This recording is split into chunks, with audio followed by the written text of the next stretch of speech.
ঈদের নামাজের নিয়ম বা পদ্ধতি কিরকম? তো ঈদের নামাজের নিয়ম বা পদ্ধতি ওই রকমই যেমনটা বাকি নামাজের নিয়ম বা পদ্ধতি। ঈদের নামাজ আর অন্যান্য নামাজের মধ্যে পার্থক্য শুধু এতটুকুই যে ঈদের নামাজে 6টি অতিরিক্ত তাকবীর বলা হয়। তো ঈদের নামাজ এইভাবে পড়বেন, প্রথমে ঈদের নামাজের নিয়ত করা।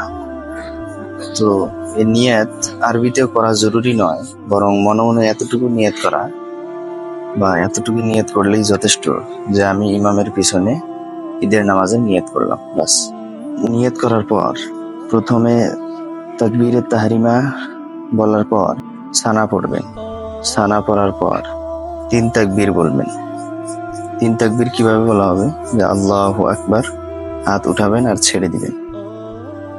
আল্লাহু আকবার, আল্লাহু আকবার। এই 3য় তাকবীরে হাত বেঁধে নিবেন। ঠিক ইমামের সাথে মুক্তাদিও এরকমই করবে। তারপর যেভাবে অন্য নামাজে কেরাত, রুকু, সেজদা করে ওইভাবেই কেরাত, রুকু, সেজদা করবে।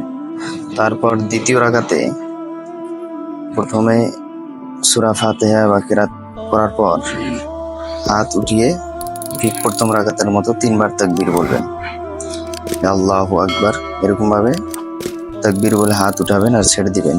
আর চতুর্থ তাকবীরে হাত না উঠিয়ে রুকুতে চলে যাবেন। তারপর বাকি নামাজটা সম্পূর্ণ করে নেবেন। বাস এইভাবেই 2 রাকাত ঈদের নামাজ পুরো করে নেবেন।